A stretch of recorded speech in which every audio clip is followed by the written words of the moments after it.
안녕하세요. 아주 착하고 순한 효자 효녀를 둔 애엄마입니다.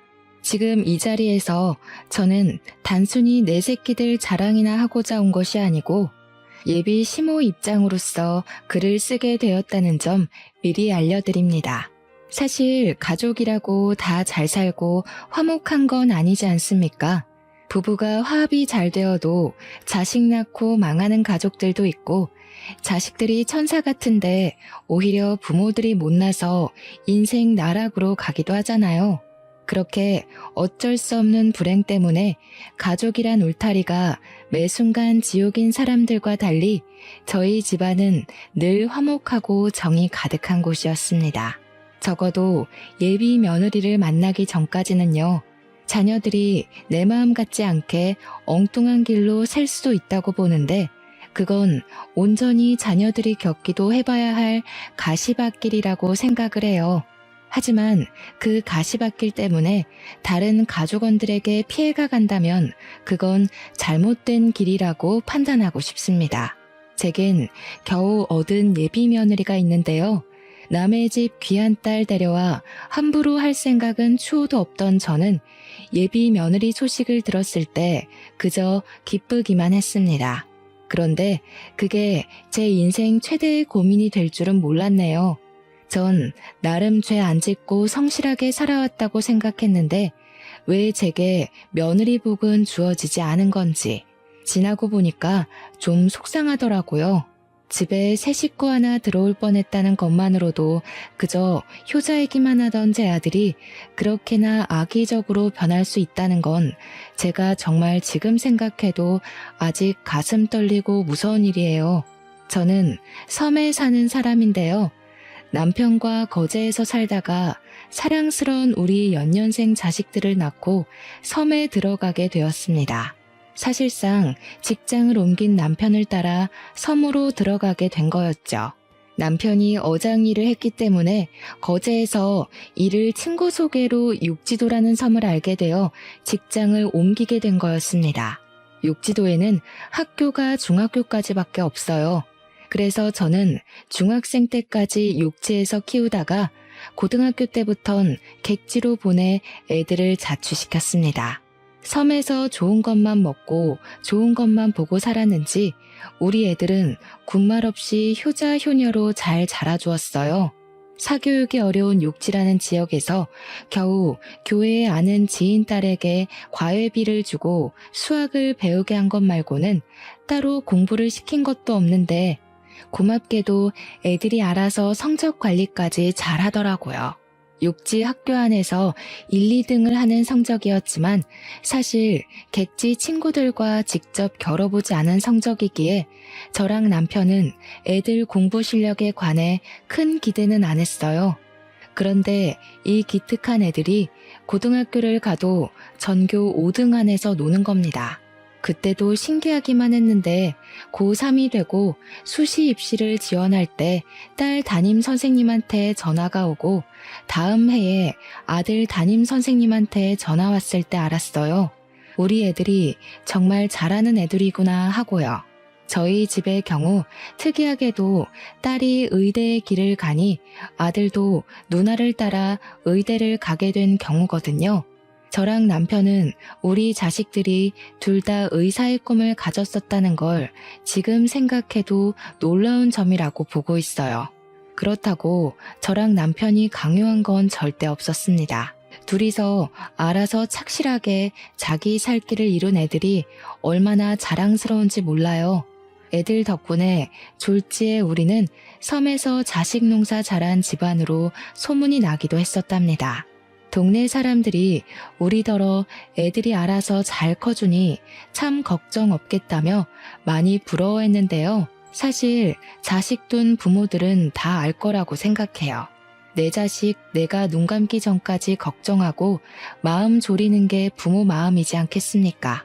그러니 무려 의사 자식을 둔 제게도 자식을 향한 고민은 끊임없이 있다는 겁니다. 저희 애들이 남부럽지 않을 만큼 참 잘 커주었는데 제 마음속 딱 하나 걸리는 문제가 있었어요. 애들 둘 다 나이가 30대 중반이에요. 그런데 아무도 결혼을 안 했고 할 생각도 없어 보인다는 게 저의 유일한 걱정이었습니다. 저랑 남편은 애들이 가족 꾸려서 오순도순 살길 바라거든요. 더 이상 우리 뒷바라지는 안 해줘도 되니까 이제 그만 자식들만의 가정을 이뤄서 행복한 미래를 꿈꾸는 모습을 보고 싶은 게 작은 소망이었습니다. 그런데 어떻게 된 게 둘은 똑같이 의사를 하더니 결혼에 관심이 없는 것마저 똑같을 수가 있는지 모르겠어요. 한 녀석이라도 가정을 만든다면 마음이 좀 놓이겠건만 애들은 영 직장일 말고는 관심이 없대요. 제가 한 번씩 애들한테 결혼 얘기를 슬쩍 언급하면 둘 다 하하 웃기만 할 뿐 전혀 이성을 만날 생각이 없어 보였습니다. 제 딸은 산부인과 의사이고 아들은 소아과 의사입니다. 그 말은 즉 가정 이룬 사람들을 빈번하게 만난다는 뜻이기도 하죠. 그렇게 예쁜 아기들을 보고 사이좋은 가족들을 보면서도 애들은 돌부처 마냥 그저 남의 일이라고만 생각하더라고요. 전혀 부럽지가 않대요. 남편은 애들 알아서 잘하니까 그냥 자기 인생 알아서 살게 내버려두라고 하길래 입은 다물고 있었어요. 그렇다고 해서 아예 마음이 놓이지는 않았죠. 그렇게 나이 1살, 2살 먹어가던 중이었어요. 차츰 애들 결혼에 대한 기대를 체념하고 지냈는데 얼마 뒤 제게 깜짝 놀랄 만한 소식이 들어와요. 바로 우리 아들이 결혼하고 싶은 여자가 있다고 고백을 한 것이었어요. 우리 애들이 워낙 효심이 깊어서 주말에 바쁜 시간을 쪼개 매번 섬에 들리는데 한날 저녁 식사를 하면서 예비 며느리가 있다고 말을 해줬습니다. 정말이니? 아이고, 어떤 사람이니? 우리 아들이 선택한 사람이라면 정말 착하긴 하겠구나. 너 아직 레지던트인가 그거라면서 한창 바쁠 텐데 어떻게 인연이 다 되었을까? 같은 일 하는 사람이니? 예비 며느리 소리를 듣는데 얼마나 기대가 되던지 저는 설레는 마음으로 아들에게 이런저런 질문을 했습니다. 아들은 어떤 대답도 못하고 그저 표정만 어둡게 하고 있었는데요. 이상하게도 분위기가 뭔가 말해주길 망설이는 눈치였어요. 아들이 입술을 뗄 때까지 제 속이 얼마나 타들어갔는지 모릅니다. 그리곤 조심스레 예비 며느리에 대해 말하는 아들의 발언에 저는 타들어간 심장을 움켜쥘 수밖에 없었어요. 1분 전까지만 해도 기뻐서 들떴던 제 기분은 금세 바닥을 치고 죽어버렸습니다. 그건 제 딸도 마찬가지였나 봅니다. 딸도 아들의 고백이 황당했는지 참지 못하고 먼저 소리를 빽 질렀어요. 미쳤냐? 미혼모? 야, 네가 뭐가 아쉬워서 애 딸린 여자를 만나? 세상에 많고 많은 여자들이 미혼인데 왜 하필 그런 여자를 만났어? 네가 뭐 하나 하자 했기를 한번 갔다 오기래. 심지어 나이는 또 얼마나 어려워. 그런 식으로 얘기하지 말지. 산부인과 의사라는 사람이 그러고 싶어? 쓸데없는 이유로 신우질 할 생각만 해봐. 나 그런 거 가만 안 놔둬.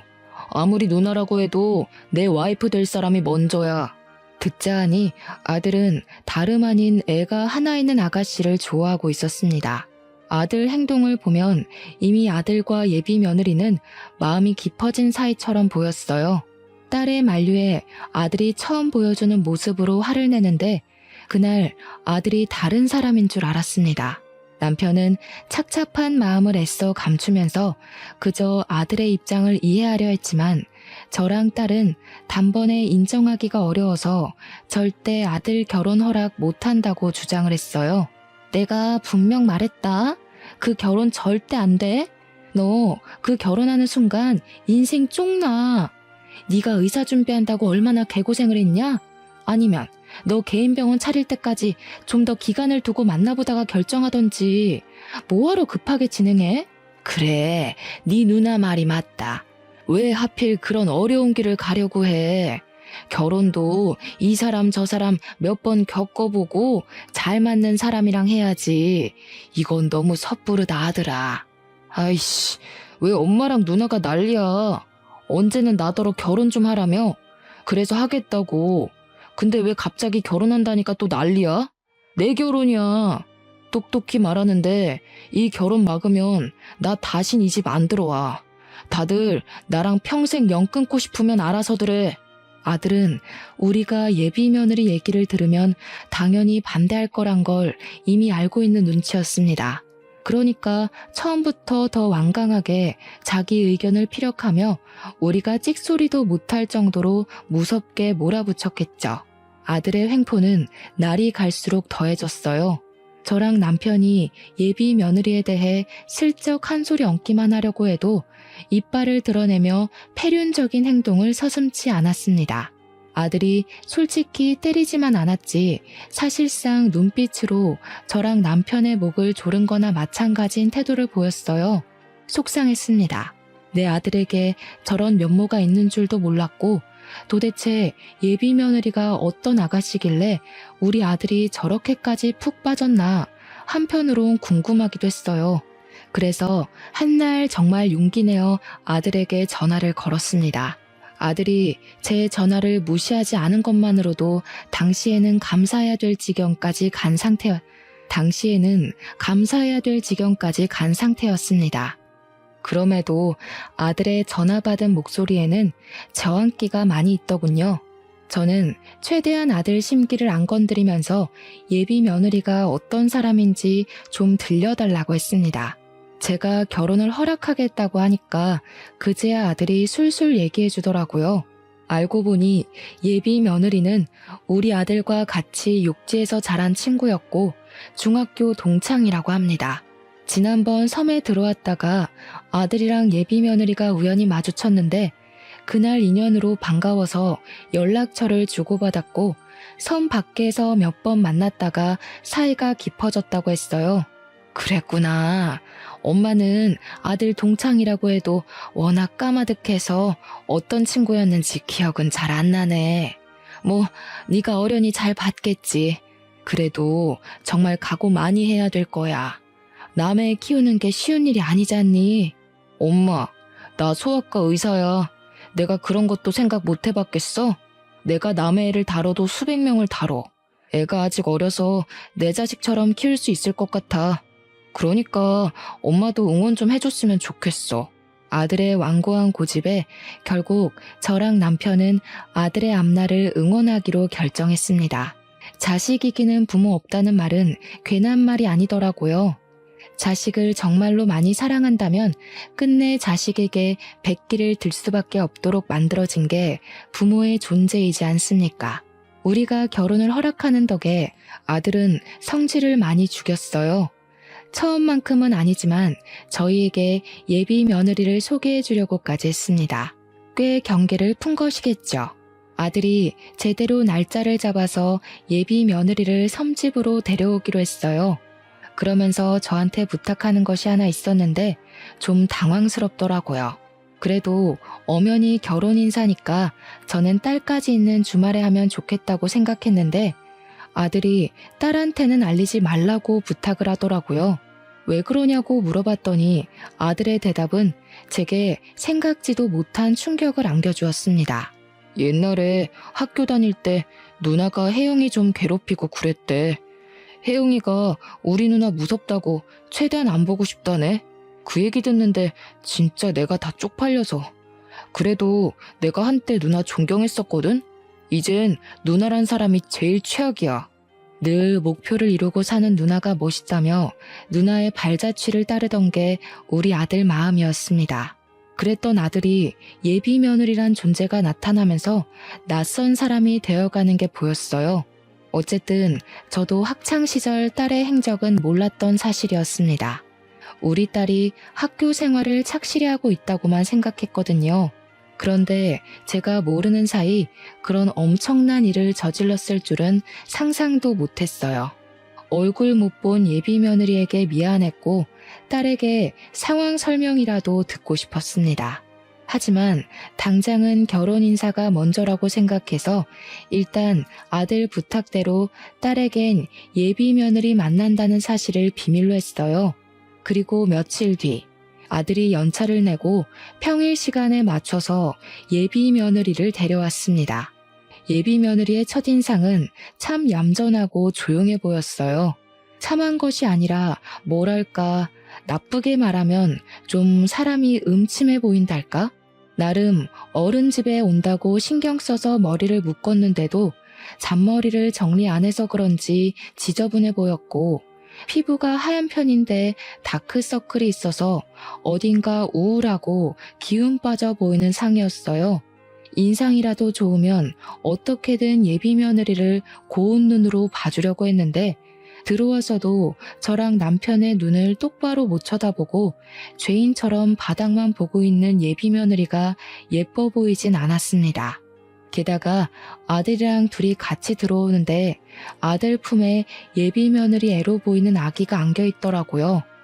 남의 자식을 안고 있는 아들의 모습을 상상은 했었지만 막상 직접 보니 또 한 번 심장이 철렁하는 거 아니겠습니까? 예비 며느리가 어떤 사람인지를 떠나서 고생길이 뻔히 보이는 저런 여자의 짝을 우리 아들이 자처해서 따라붙었잖아요. 엄마로서 제 아들이 남의 자식 때문에 고생할 생각을 하니까 도무지 마음이 안 좋더라고요. 고개를 왜 그렇게 숙이고 있나. 이렇게 힘든 결혼 마음 먹었으면 더 떳떳하고 당당하게 스스로를 어필해야지요. 그래야 우리가 아가씨 힘든 사정 어떻게든 이해해보고 어울리지 않겠어요? 그래서 아가씨는 부모님 있어요? 삼촌이 하나 있는데 요양병원에 계셔. 너무 몰아붙이지 마. 혜영이가 이렇게 기죽을 수밖에 없는 건 어쩔 수 없는 사회적 낙인 같은 거야. 그냥 내가 옆에서 혜영이 자존감 일으킬 수 있게 도와주면 돼. 제가 보기엔 예비 며느리한테서 여자로서의 매력도 전혀 없는 것 같은데 대체 우리 아들이 뭘 보고 끔뻑 넘어갔는지 모르겠더군요. 예비 며느리는 제가 묻는 말에 대답도 안 하고 움찔거리기만 하더니 답이란 답은 우리 아들이 대신해서 예비 며느리를 대변해주고 있는데 그 꼴이 아주 황당했습니다. 남편은 이미 예비 며느리에 대한 기대를 놓은 것 같았어요. 제가 남편한테 뭐 묻고 싶은 거 있냐고 눈짓을 주면 남편은 고개만 젓더군요. 예비 며느리에게 궁금한 것도 없고 해줄 말도 없을 만큼 단념한 것이겠죠. 남편 마음이 읽히고 나니 저 또한 속상한 감정을 참지 못하겠는 겁니다. 게다가 직접 제 눈으로 예비 며느리의 꼴이 생각보다 더 말이 아니라는 걸 확인하고 나니까 우리 아들을 한 번만 더 붙잡고 싶었어요. 우리 아들이 의사인 건 알죠? 둘이 서로 좋아서 결혼까지 마음먹었다는 건 알겠는데 솔직히 내 아들이 손해보는 장사는 맞잖아요. 적어도 경제력까지 우리 아들한테 기대려는 거면 내가 좀 힘들 것 같아서요. 아가씨는 우리 아들한테 뭘 해줄 수 있어요? 집을 우리 쪽에서 해줄 테니 혼수를 그쪽에서 해결할래요? 그래선 안 됐었는데 저는 일부러 예비 며느리가 제 말을 듣고 도망치길 바래서 좀 쓴소리를 해버렸습니다. 저라고 아이 혼자 키우는 미혼모에게 이런 상처되는 말 하고 싶었겠습니까? 예비 며느리도 돌아가신 사돈들의 귀한 자식일 텐데 저도 남의 자식한테 가슴 아픈 소리 하고 싶지 않았어요. 그래도 팔은 안으로 굽는다고 제 아들만 생각을 해야 했고 제 아들이 무엇보다 평범하게 살길 바랬을 뿐입니다. 그냥 남들처럼 같이 시작하고 같이 꾸려나가고 같이 아이를 만들어서 사는 그런 가정을 살길 원했다고요. 이렇게 소박한 삶이 이토록 어려운 소망인지 꿈에도 몰랐네요. 예비 며느리는 제 말을 듣고도 아무 말 없이 고개만 푹 숙이고 있었습니다. 방금 발언들은 제가 아들의 동의 없이 저지른 일이라서 아들의 성화가 뒤따를 거란 각오는 했어요. 그런데 그게 천륜 얘기가 오갈 정도로 심각한 사항을 불러일으킬지는 차마 예측을 못했습니다. 내가 이 집에 퍼다 부어준 돈이 얼만데 엄마가 뭔데 내 사람한테 그딴 식으로 짓거려? 앞으로 나 보고 살 생각하지 마. 나 이제 이 집 자식 아니야. 두 분은 똑똑히 기억하세요. 천륜이 끊어진 건 명백히 두 분 탓이니까 평생 기억하고 괴로워했으면 싶네요. 아들은 그대로 예비 며느리를 데리고서 밖으로 나갔습니다. 제가 아들을 급하게 따라 나섰다가 아들이 밀치는 바람에 그대로 바닥에 주저앉아 버렸어요. 남편은 저를 쫓아와 부축하면서 이제 그만 아들 인생은 신경 쓰지 말자고, 아들이 저리 매몰차게 얘기를 했어도 말뿐일 거라며 저를 위로했습니다. 그러면서도 남편 또한 아들의 돌변한 모습에 한숨만 쉬더군요. 저는 닭똥 같은 눈물을 흘리면서 남편 품에 안겨 서름을 토로했어요. 순하기만 한 아들이 저렇게 변한 게 서럽고 어디서부터 왜 이렇게 어긋나는지를 도통 몰라서 답답함에 눈물만 나왔어요. 한 번도 말썽 피운 적 없는 아들이었는데 아들 모습이 적응되지 않아 하루하루가 괴로웠습니다. 저는 끝내 이 사실을 딸한테 알리기로 했어요. 한동안은 아들 생각에 끙끙 앓느라 딸 생각은 전혀 못하고 있었는데 딸한테서 안부 문자가 오는 덕에 딸에게 하소연하기로 마음을 먹었던 겁니다. 딸한테 전화를 했더니 딸이 바로 저의 울적한 목소리를 알아채더군요. 그래서 그간 있었던 사정을 모조리 말해주었는데 딸이 예비 며느리를 상대로 쌍욕을 하면서 어이없어 하더라고요. 그리곤 곧 제게 자기 학창시절 때 있었던 예비 며느리의 실체를 말해주었는데요. 와, 진짜로 걔가 걔래? 완전 어이없다. 걔 도벽 있었어. 학교에서 얼마나 유명했는데. 내가 엄마한테 한 번 말한 적 있을 텐데. 걔가 여자애들 생리대며 화장품이며 얼마나 훔쳐갔는지 알아? 여선생님 안경까지 훔쳐서는 그 선생님 바로 다음 해에 나가버렸잖아. 그년 설마 내 동생이 의사인 거 알고 일부러 들러붙은 거 아니야? 딸의 말을 듣고 좀 놀랐습니다. 분명 예비 며느리가 우리 딸한테 괴롭힘을 당했다고만 들었는데 딸의 얘기를 들어보니 예비 며느리는 스스로 왕따를 자처했던 거였어요. 그걸로 모자라 오히려 자기의 왕따 처지를 잘도 이용했는데 일부러 교실에 혼자 있는 시간 많이 만들고는 혼자 남았을 때 절도를 여러 번 저지른 것 같았습니다. 심지어 제 딸 물건까지 훔쳤다가 딸이 예비 며느리 머리채를 뜯고 싸운 적 있었다네요. 그 사건은 제가 기억이 나더라고요. 제가 그 일로 딸 때문에 학교 가서 선생님을 만난 적이 있거든요. 당시 그 학생은 우리 딸 머리핀을 들고서 자기 거라고 뻔뻔하게 우기고 있는 상태였습니다. 제가 그냥 그 학생한테 새 머리핀을 살 수 있는 용돈을 주면서 상황이 무마되었던 걸로 기억해요. 그런데 그때 그 억측스러운 학생이 제 예비 며느리라는 게 너무 충격이었어요.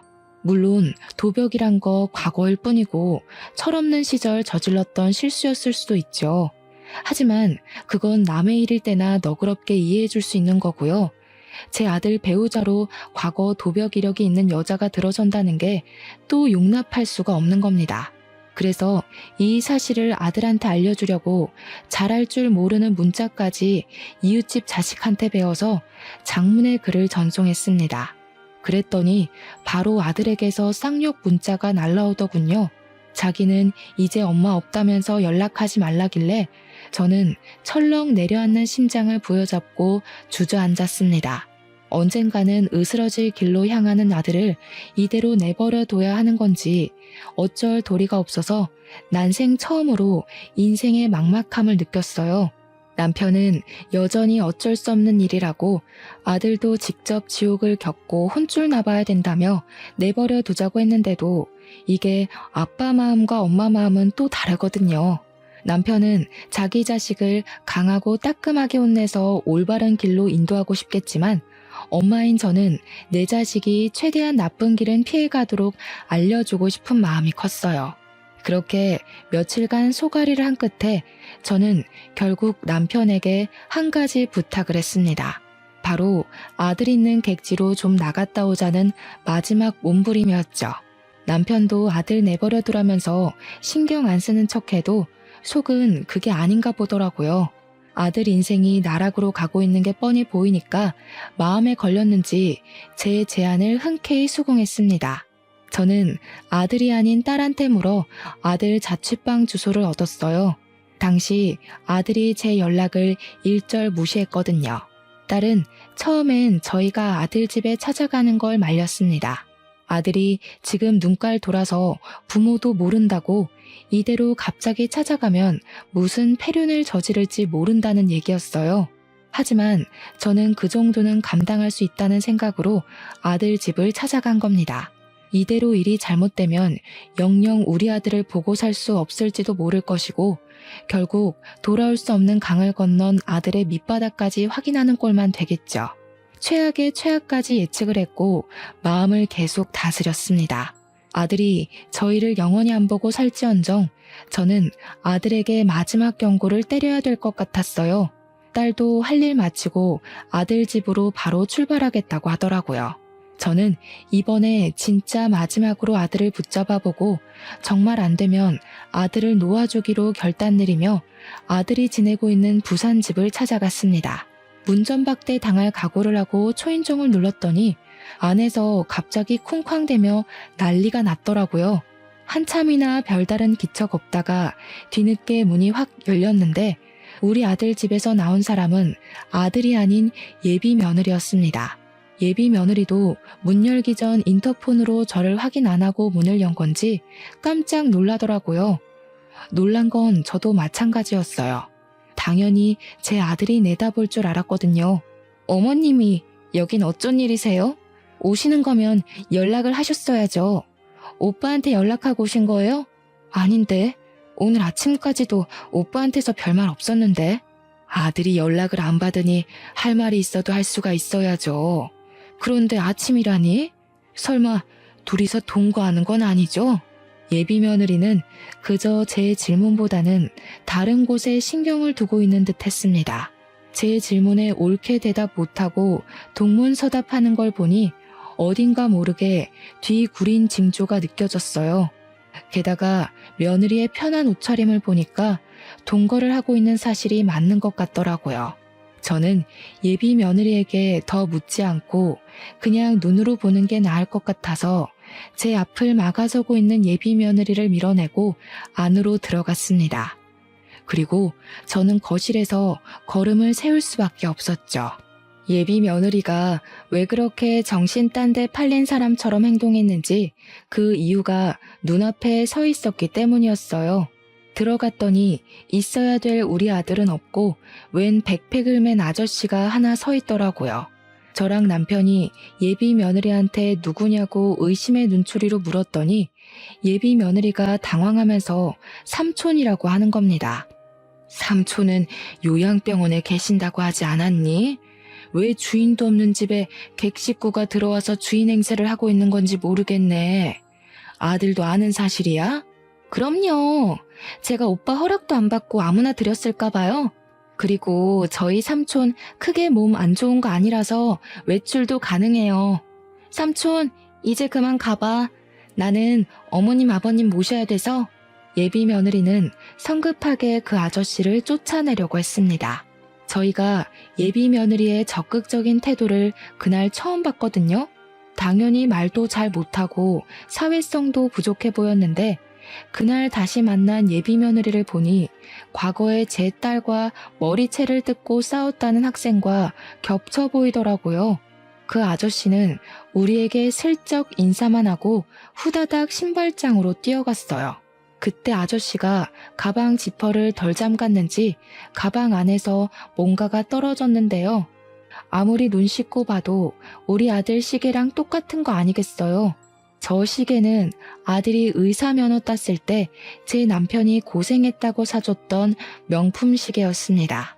우리 아들 거랑 똑같은 게 맞나 확인하려고 그걸 주우려 했는데 그 순간 아저씨가 냅다 주어서는 집 밖으로 뛰쳐나갔어요. 그 사이에서 예비 며느리는 어쩔 줄 모르고 서 있더군요. 도대체 이게 뭔가 싶은 순간 지난번 딸이 말해줬던 예비 며느리의 도벽증 얘기가 떠올랐습니다. 아가씨, 설마 내 아들 물건 훔쳤어요? 저 사람 삼촌 되시는 분 아니죠? 저렇게 팔팔한 아저씨를 어느 요양병원에서 받아준답니까? 저 사람 누구예요? 설마 같이 내 아들 집 털어먹으려고 부른 사람이에요? 무슨 그런 소리를 하세요. 제가 아무리 마음에 안 드신다고 해도 그런 말은 실례죠. 제가 여기서 오빠랑 동거하고 있는 게 마음에 또 걸리시나 본데 전 그냥 오빠가 들어와서 살라고 해서 들어온 것뿐이라고요. 탓하려면 어머님 아들을 탓하세요. 세상에나 기가 막혀서 말도 이렇게나 잘하는데 그날 인사 와서는 왜 그렇게 지질이 궁상을 떨었는지 모르겠네. 잘 생각해요, 아가씨. 내가 마지막으로 베푸는 자비야. 여기서 똑바로 고백하는 게 좋을걸? 개망신 꼴 겪고 나서 입 털고 싶은 게 아니라면 어머님, 진짜 너무하세요. 돈 없고 애 덜렁 있으면 이렇게 무시해도 되는 거예요? 저 이래봬도 열심히 살았어요. 그런데 사람들이 다 어머님처럼 저를 색안경 끼고 보는데 어쩌라고요. 저처럼 미혼모들은 새로운 사람 만나서 미래도 꿈꾸면 안 되는 거예요? 어머님도 어쩔 수 없는 악독 시어머니신 거냐고요. 목청 한번 크다. 나는 또 네가 말도 못하는 벙어리인 줄 알고 얼마나 속에 불이 났었는지 아니? 지금 보니까 얘가 미혼모를 아주 권리처럼 이용하네? 옛날에도 왕따 자처해서 도벽을 습관처럼 일삼았다고 들었는데 그 버릇을 이렇게 응용시켰니? 미혼모면 너처럼 시엠이 될 사람 앞에서 목소리 높이고 눈깔 부릅떠도 된다는 거냐? 어디서 쌍심지를 켜고 어른을 똑바로 노려봐. 저도 모르게 예비 며느리의 상실된 인간성을 보곤 계속 쌓여있던 스트레스가 폭발해버렸는데요. 남편이 급하게 저를 자중시켜줬지만 예비 며느리는 이때다 싶었는지 울기 시작하더라고요. 그것에 남편은 당황했고 저는 어처구니가 없어서 고개를 돌려버렸습니다. 그리곤 바로 집안을 샅샅이 뒤졌어요. 아무래도 아까 뛰쳐나갔던 아저씨 백팩이 수상했거든요. 우리 아들이랑 똑같은 시계가 나온 걸론 확신각기가 일러서 제 눈으로 다른 증거를 확인하려 했습니다. 그러자 예비 며느리가 언제 울었냐는 듯 바로 저를 뒤쫓아오더라고요. 제가 아들 방에 들어가려니까 제 팔을 억세게 잡아당기면서 그 앞을 막는 거 아니겠습니까? 훔친 거 아니라고요. 아까 그 시계 때문에 이래요? 그 시계가 세상에 하나밖에 없는 것도 아니잖아요. 저희 삼촌도 그런 시계 있다고요. 별 가짜는 걸로 오빠랑 저 떼어놓을 생각 마세요. 저 절대 오빠 옆에서 안 떨어질 거예요. 볼수록 가관이구나. 그래, 네가 이렇게 나와준다면 나야 고맙지. 그렇게 떳떳하고 결백하면 뭐가 두려워서 내 앞을 막고 있는 거니? 이참에 내가 네 앞에 고개 숙이고 사과하도록 만들어봐. 저는 남편에게 예비 며느리를 붙잡고 있어주길 부탁하고서 아들 방문을 열고 들어갔습니다. 겨우 2발 내디뎠는데 저는 바로 제자리에 설 수밖에 없었습니다. 방이 아주 아수라장이 되어 있더라고요. 그 난리통 속에 아기가 혼자 침대 위에 덩그러니 누워 있었고 아기 주변으로는 제 아들 것으로 보이는 옷가지랑 액세서리에 속옷까지 널브러져 있었어요. 마치 다 펼쳐놓고 골라서 빼놓은 것처럼 헤집어져 있기도 했습니다. 오빠 방 정리 중이었다고요. 저 원래 방 청소 이런 식으로 해요. 그렇게 못 믿겠으면 오빠한테 전화해서 확인해보라고 하든지요. 누가 뭘 했니? 그래, 너 말 잘했다. 이참에 아들까지 불러서 삼자대면 하자꾸나. 수상한 게 한둘이 아닌데 내가 네 말을 어떻게 믿겠어? 저는 바로 아들한테 문자로 호출을 했습니다. 평소 제 문자도 씹던 아들은 그 연락만큼은 무시를 못하겠는지 급하게 반차를 내고 집에 도착했어요. 아들이 엉망으로 되어 있는 집안 꼬락서니를 보고는 제가 예비 며느리한테 해코지라도 한 줄 알더라고요. 아들을 불러낸 건 저였는데 정작 아들은 저한테 화나서 소리를 냅다 질렀습니다. 누가 당신 아들이야? 내가 더 이상 당신 아들 아니라고 했지? 혜영이 없으면 내 인생도 없는 거라고. 대체 몇 번을 말해줘야 알아쳐먹을 거야? 이 집 당신들이 해준 거라서 생식이라도 내고 싶었어? 어차피 명의가 내 거라서 내 집이라고 우기면 그만이야. 당장 내 집에서 나가. 아들이 미친 사람처럼 저한테 달려들어 목청을 높였는데 눈가에 불끈 힘이 들어간 아들의 눈빛에 저는 그만 겁을 먹고 말았습니다. 심장이 강하게 조여오면서 숨을 쉬는 게 어려워졌죠. 그러자 남편이 나섰는데 남편은 생전 자식들한테 손찌검은 안 하는 사람이거든요. 그런데 그날 처음으로 아들 뺨을 날렸어요. 한 대로 부족해 2대까지 날린 후 마지막엔 아들의 가슴팍을 강하게 밀쳐 중심을 넘겨뜨렸습니다. 이 모저리 같은 놈, 내가 너를 이따위로밖에 못 키운 게 죄지. 어디다 대고 엄마한테 큰 소리야? 그렇게 여자가 좋으면 이 집 갖고 영영 사라져버려. 내가 너 당장 호적에서 파버릴 거야. 이 불효 새끼 같으니라고. 아들도 평생 부모한테 맞은 적이 없었다 보니 자기 아빠한테 맞은 게 나름 충격이었나 봅니다. 그리고 제 남편은 웬만해서 애들 삶에 크게 간섭질하는 부모가 아니었거든요. 어떻게든 애들 선택을 존중해 주려고 한없이 이해를 하는 사람이란 말이죠. 그런 아빠가 자기에게 손을 올렸으니 아들 되는 입장에서 얼마나 놀랐겠습니까? 저도 놀랐는걸요. 근데 우리가 아들 눈이 돌아도 단단히 돌아 있었던 걸 몰랐어요. 남편의 손찌검이 아들의 반항기를 더 끌어올린 셈만 돼버렸습니다. 벌떡 일어난 아들이 남편에게 무섭게 돌진해서 남편의 멱살을 잡았는데요. 한 대 칠 기세로 주먹까지 올리길래 제가 급하게 아들 팔을 붙잡으며 말렸습니다. 당연히 남자 2사람을 제 힘으로 감당하기가 벅차잖아요. 그래서 급한 불부터 끄기 위해 예비 며느리에게 도움을 청했거든요. 그런데 그때 제가 못 볼 꼴을 보고 말았지 뭡니까. 제가 예비 며느리에게 당장 와서 말리라고 소리치던 그 순간 예비 며느리의 표정이 너무 소름이었습니다. 그년 얼굴에서 이미 내 아들은 자기한테 눈이 멀었으니 부모님 같은 거 안중에 없다는 확신을 담고 있는 모습이었어요. 아주 뻔뻔하게 저를 보고 비소를 슬쩍 올리는데 순간 제 손에서 힘이 빠져버렸습니다. 살면서 등골에 소름이 쫙 돋는 경험을 그날 처음 했어요. 예비 며느리가 정말 사람처럼 안 보였죠. 그리곤 그 두려운 마음이 곧 아들에 대한 원망으로 바뀌게 되더라고요. 이렇게 변해버린 아들이 너무 미워서 저는 결국 아들을 두들겨 패기 시작했고 더 이상 너희들 사이에서 손 뗄 테니까 제발 저리 나가 떨어지라고 고래고래 소리를 질렀습니다. 그러자 제 말에 불씨가 확 죽은 아들이 순순히 물러났어요. 그리곤 꼴도 보기 싫으니 바로 나가라고 하더군요. 결국 제가 예상했던 최악에 최악을 더한 일이 발생해버린 셈이었어요. 아들은 저희더러 자길 호적에서 빼든 말든 알아서 하고 다시는 콧배기도 비추지 말라고 했죠.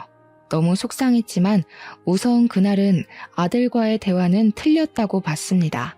그래서 남편을 데리고 나가려는데 그와 동시에 딸이 집에 들이닥쳤어요. 워낙 정신없던 터라 딸이 온다는 사실을 잊고 있었던 겁니다. 딸이 들어오자마자 더 놀란 건 딸 뒤로 경찰이 우르르 들어왔다는 거예요.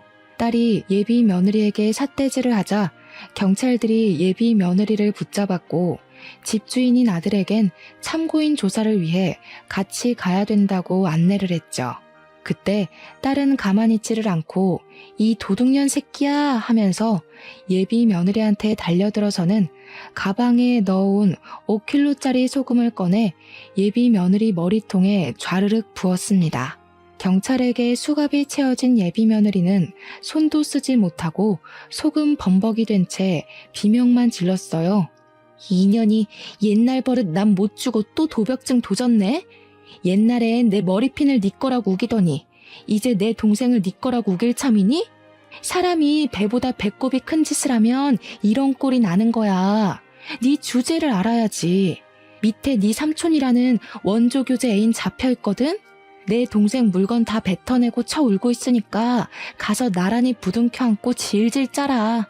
딸이 예비 며느리의 이마를 퍽퍽 밀면서 말을 하자 예비 며느리가 딸을 죽일 듯이 노려보면서 괴성을 내질렀습니다. 예비 며느리한테서 저런 악에 바친 고함이 나오는 게 또 놀랍고 무섭더라고요. 원래 조용한 녀석들이 미치면 더 겁나잖아요. 예비 며느리는 더 이상 본성을 숨기지 않기로 한 건지 아니면 정말 화가 나고 분하면 내재되어 있던 저런 모습이 툭 튀어나오는 건지는 모르겠네요. 어쨌든 아들이 보는 앞인데도 더는 이미지 관리 없이 평소와는 이질적인 면모를 드러냈습니다. 나도 이깟 집안 진절머리 나서 결혼 같은 거 할 생각 없었어. 오빠 도장만 찾으면 나가려고 했다고. 아씨, 다 망했잖아. 짜증나. 이번엔 도장이었어? 나이가 먹으니까 스케일이 커졌다? 그럼 네 말은 내 동생한테 일부러 접근했다는 거네. 내 동생이 의사 됐다는 건 동네에 소문 퍼져서 이미 전해 들은 사실일 테고 나이 먹고 추하게 욕심만 날로 과해져서 어쩌냐? 그런 잔머리 굴릴 시간에 공부를 했으면 너도 의사 됐겠다 얘. 잘난 척 하지 마. 옛날부터 언니가 그런 식으로 거들먹거리는 게 재수없었어. 의사가 뭐 대수야? 그래봤자 나처럼 촌뜨기인 건 똑같은 처지면서. 이게 촌뜨기를 무시하네? 촌뜨기도 해내는 의사를 너는 못하고 도둑질만 해댔지 않아? 뭔 자신감으로 의사를 얕볼까? 촌뜨기 무시하려면 적어도 너처럼 상식 없이 손버릇 나쁜 애들한테나 해야 제대로 무시하는 거지. 어줍잖은 수준으로 우리 집안 무시하는 건 열등감밖에 안 된단다 이 도둑년아. 딸과 예비 며느리가 하는 대화에서는 예비 며느리의 인간성을 도드라지게 확인할 수 있는 증거 현장이나 다름없었습니다. 저희들 다 놀랐지만 무엇보다 아들이 심하게 충격먹은 것 같았어요. 바짝 경직되어선 믿을 수 없다는 얼굴로 예비 며느리만 바라보더라고요. 저는 그 모습을 보고 아들이 완벽하게 정신을 차렸으면 해서 좀 더 쐐기를 박아야 할 것 같았어요. 그래서 예비 며느리에게 다가가 그년 뒷주머니에 있는 전자담배를 꺼냈습니다. 우리 아들은 담배도 안 피우는데 명색의 아기 엄마라는 사람이 영 깡통이구나. 네 아들은 무슨 죄니? 도둑질하는데 이용하려고 애 낳았니? 동정심이 필요해서? 네 아들 네가 엉망으로 키우든 말든 우리 알 바 아닌데 내 아들까지 엉망으로 끌고 가는 건 나 못 본다. 어디 철딱서니 없이 도둑질이야? 가서 콩밥 처먹으면서 반성해. 저는 전자담배를 예비 며느리 입에 쑤셔 넣어주고 경찰에게 그만 가봐도 좋다고 했습니다. 아들은 참고인으로 같이 동행하면서도 내내 얼이 빠져 있었어요. 아들이 돌아올 때까지 우리 식구는 전부 아들 집에서 잠자코 기다렸는데 아들이 다 늦은 밤이 되어도 귀가를 안 하는 겁니다. 혹시라도 우리에게 실수한 것 때문에 자책을 심하게 해서 엉뚱한 생각이라도 할까봐 갑자기 무섭더라고요. 연락까지 안 되니까 점점 불안해져서 저는 바로 아들 찾아 나가보려고 자리를 박차고 일어났습니다. 남편이랑 딸도 불안했던 건 마찬가지였나 봐요. 다들 군말 않고 집을 나서려고 했습니다. 그런데 현관문을 여는 순간 내려가는 계단 쪽에서 웬 사람이 하나 앉아있더라고요. 네, 제 아들이었습니다. 잠깐이나마 불안했던 마음을 쓸어내리면서 저는 급하게 어두운 곳에 홀로 있는 아들에게 향했어요. 아들은 울고 있었습니다. 죄송해요. 제가 용서받지 못할 짓을 저질렀어요. 아무리 돈에 미쳐도 엄마 아빠한테 그러면 안 되는 거였는데 나 버려도 엄마 아빠 탓 안 할게. 이게 무슨 소리인가 하니 아들이 말하길 예비 며느리에게 끔뻑 넘어갔던 이유가 요양병원에 있다는 삼촌이 자기 개원하는 데 투자를 해준다고 해서 혹했다고 하는 겁니다. 그런데 경찰서에서 조사를 하다가 알아낸 건데 이미 삼촌이란 존재는 돌아가시고 없었대요. 그러니까 결국은 제 아들을 깨어내기 위한 예비 며느리의 큰 그림이었던 거죠. 예비 며느리는 함께했던 원조교제 아저씨랑 나란히 절도죄 형량을 받고 구속 처리가 되었습니다. 모든 게 처리된 이후 아들은 우리에게 진심으로 사죄하고 고개를 숙였어요. 저희 식구는 아들의 잘잘못은 정확히 따져주었고 용서는 그 뒤에 받아주었습니다. 앞으로 미안한 만큼 가족한테 잘하면 되는 거라고 버리네 마네 소리 같은 건 하지 말라고 말이죠. 그날 이후 아들에게선 큰 변화가 찾아왔어요. 가족에게 둘도 없는 효자 아들로 돌아와 준 건 다행이었지만 아들이 여자를 무서워하게 된 겁니다. 예비 며느리의 일을 평생 반성하면서 비혼주의를 선언해버리고 말았어요. 저희는 그저 아들에게 앞으로 결혼할 배우자에 대해 조심하라고 했지 결혼하지 말라는 게 아니었거든요. 아무래도 아들에겐 이번 일이 꽤나 큰 트라우마로 남을 것 같습니다. 아들이 아무 생각 없이 일만 하고 싶다네요. 세월이 우리 아들의 마음을 치료해 줄 거라고 믿는 것밖엔 따로 수쓸 방법은 없을 것 같아요. 정말 별난 예비 며느리 한번 겪고 나니까 괜히 저도 애들한테 결혼을 부추긴 행동을 조금 자중하게 되었어요. 사실 결혼이 인생의 전부가 아닌데 제가 너무 결혼에 큰 의의를 두고 있었던 듯 싶습니다. 결혼은 해도 되고 말면 말고의 풍습뿐이잖아요. 앞으로는 우리 가족끼리 있을 수 있는 이 귀한 시간에 감사하면서 하루하루를 의미 있게 보내려 합니다. 제가 바라는 건 자녀들이 저의 곁을 결혼해서 떠나는 게 아니라 저의 곁에서 즐거운 웃음 많이 보여주며 시간을 보내는 것이란 걸 이제야 깨달았네요. 새 식구도 좋지만 다들 저와 다르게 본래 내 혈육을 아끼고 존중하는 분들이 되셨으면 해요. 제 사연은 여기까지입니다. 긴 글 들어주셔서 너무 감사드려요. 항상 행복한 날 되셔요.